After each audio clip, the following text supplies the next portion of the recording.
Assalamu alaikum everybody. I come from a country which has a rich culture and diversity. Can anyone guess?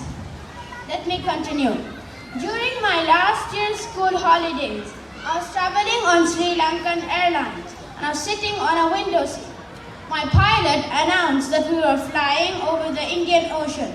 It was daytime, so I could see the pearl of the Indian Ocean coming closer and closer. Put your seatbelts on. We are going to land, came the announcement of the captain. We were landing in Katunayaka International Airport. Finally, I have arrived at my motherland, Sri Lanka. As soon as we got out of the airport, I could see our flags, which has a line in the middle and colors that represent Buddhists, Hindus, Muslims, and other minorities, waving on either side of the road.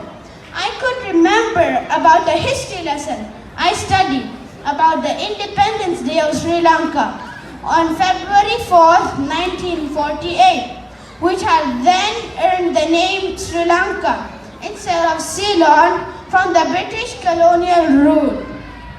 Sri Jayawardenepura Kotte is the capital of Sri Lanka. My country has a total area of about 65,610 square kilometers and is rich in natural resources and has a diverse economy based on agriculture, mining, fishing, manufacturing, and tourism. Tea, rubber, and coconut are the three main crops. After 2 days of rest, I started my tour around the island, where 20 million people currently populate it. We started our journey with the historical city of Kandy, where the Buddhist temple, Sri Dalada Manigawa, contains the sacred tooth of Buddha. Our lunch place, the Peradeniya Botanical Gardens, has many history and over 4,000 species of plants. The origins of the botanic gardens date as far back as 1371, when King Vikramabahu III ascended the throne and kept court at Peradeniya, near the 335-kilometer long river Mahavali, which is the longest river in Sri Lanka. After lunch, our vehicle drove through the mountains, where we could see many green tea plantations and many beautiful waterfalls. We crossed the sign, "Welcome to Nuwara, often referred as Little England."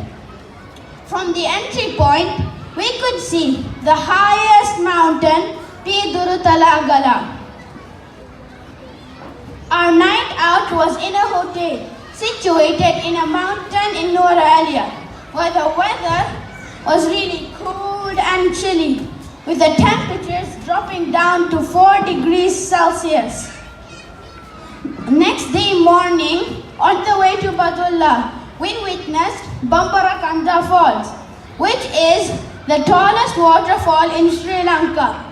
With a height of 263 meters, it ranks as the 299th highest waterfall in the world.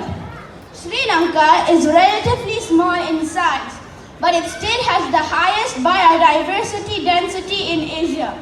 We decided to pop into one of the World Heritage Nature Reserves, Wilpattu, to see the elephants and the leopards.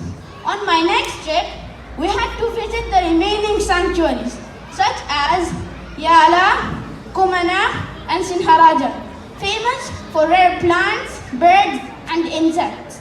On the way back to Kandy, we traveled by the seaside and saw many people fishing as livelihood. During my trip, I learned that I should learn the main mother tongue languages, Sinhala and Tamil, in order to interact with the majority of the citizens. My country is a developing country, and I believe if the four colors of people unite and work hard together for the country, One day, Sri Lanka will become one of the most developed countries in the world. Indeed, Sri Lanka is truly the pearl of the Indian Ocean. I am Muaadh and thank you.